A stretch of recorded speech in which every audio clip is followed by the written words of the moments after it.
ndodhi në 11 maj. Në fakt tani nuk është më një çështje vetëm shqiptare, por një çështje edhe europiane. Besoj jeni njohur me qëndrimet e bëra sot publike në Parlamentin Evropian. Besoj jeni njohur me rezolutën e organizatës më të madhe politike në botë ICD-DCI. Jeni njohur me rezolutat përfshiktuar ato të PPS, të cilat qartësisht vërtetojnë pikërisht ato denoncime shumë të drejta dhe të mbështetura mbi fakte konkrete, se 11 maj nuk ishte asgjë tjetër veç se një terrorizëm elektoral, sepse në vlerësimin tim edhe ta quash farsë është të zbutësh atë krim të shëmtuar zgjedhor që ndodhi në 11 maj, duke filluar nga treni bullgar, i cili shkeli të gjithë dhe shkallmoi dhe shkatroi të gjitha ato standarde të zgjedhjeve apo ato standarde që i bën një proces zgjedhor të lirë të ndershëm, pa haruar presionet për shitblerjen e votave, pa haruar përfshirjen direkte të bandave si terrorist elektoral në çdo qark të vendit. Mjafton të përmend faktin si dëshmitar okular ditën e votimit në Bashkinë e Vorës, ku qendrat e votimit ishin marrë peng nga bandat, dhe unë së bashku me zotin Vasili, pasi u njoh nga ju, pra nga raportimet e kolegëve tuaj në terren, që bandat kishin marrë në kontroll qendrën një nga qendrat kryesore të votimit në Bashkinë e Vorës, shkuam ashtu dhe rezultoi e vërtet. Nuk pam asnjë polic, nuk pam asnjë oficer BKH-je. Aty duhet të ishte Altin Dumani në fakt, për të së vërtetës. Çfarë priset që Altin Dumani të ishte në terren të shfaqej në ditën e zgjedhjeve? Por nuk ka proces më të rëndësishëm për një shtet të së drejtës se sa zgjedhjet.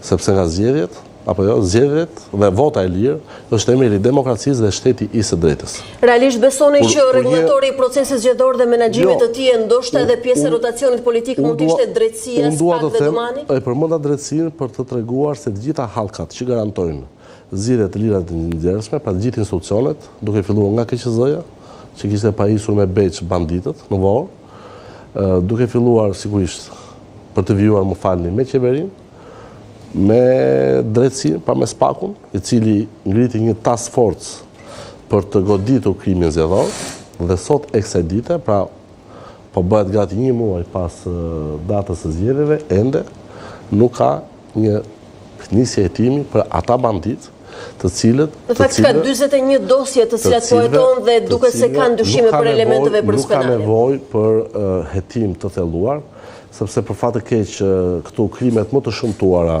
jo vetëm zgjedhore, por edhe ato në raport me financat publike, tani më është e qartë. Për Altin Dumanin janë krime intelektuale. Zoti Blushi, e vërtet që kemi dëgjuar denoncime edhe nga opozita para, gjatë dhe pas ditës së zgjedhjeve. Flisni edhe për farsë elektorale, ndonse për ju sonte është banale dhe pamjaftueshme.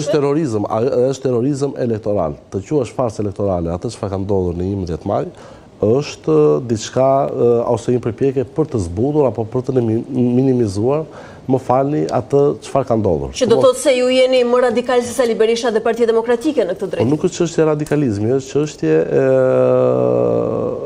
apo më mirë themi një raport me të vërtetën, e cila duhet të them ashtu siç është. Unë vi nga gazetaria dhe nuk preferoj që faktet t'i fsheh apo ti manipuloj, e zeza është e zezë, e bardha është e bardhë. E përmend ajo më kot Vorën, sepse kanë qenë dëshmitar okular, se si edhe unë, së bashku me deputetin Vasili, po atë ditë kemi bërë të paktën 3 dalje në media, duke filluar direkt nga Vora, edhe pse ishin përrethtuar me bandit, edhe pse u kërcënua me jetë nga banditët, dhe cili ishte reagimi shtetëror, pas kësaj denoncimi, apo pas këtij denoncimi, pam kryetaren e parlamentit, Elisa Spiropali, që ju fërkonte shpatullat banditëve të cilët nuk patën asnjë lloj shqetësimi dhe ishin vërtet zotër të zgjedhjeve, zotër të qendrave të votimit, sepse aty nuk ishte asnjë polic, madje unë ju sfidoj ju dhe të gjithë kolegët tuaj për të treguar pamjet filmike, nuk ka pat asnjë polic, asnjë drejtues të... Pamjet filmike kanë qenë pjesë e transmetimeve tona të drejtë për drejta. Tani unë po ju pyes. Po i tregoj një ngjarje që ka parë me sytë e mia. E denoncimeve, qoftë edhe këtyre që ne i kemi bërë publike dhe kemi transmetuar me media, apo edhe rezolutave që sapo përmendët, zërave që vijnë nga Parlamenti Evropian, dhe kjo është rezoluta e 5 që flet në këtë drejtim edhe për farsën elektorale dhe shansin e abuzimit, në qoftë se rezultati i Partisë Socialiste për 83 mandatesh është i certifikuar i vlefshëm dhe ju praktikisht keni pranuar mandatet tuaja. Edhe ju, pjesë e kësaj liste. Do ta seroj dhe këtë çështje në pranimit të mandatit, por më lejoni të them që mos mendoni që 5 rezoluta, të cilat nuk janë rezoluta individuale, po janë vullnete politike të shprehura nga forca politike të cilat qeverisin dhe shumë vende të Bashkimit Nga partitë si motra, Partitë Popullore Europiane? Që janë partitë qeverisët sot në pushtet, dhe mos mendoni që dikush nga këto parti pra është ndikuar le të themi nga Teti Blushi për të hartuar rezolutën. Jo, unë po ju pyes, në qoftë se ato janë kolateral dhe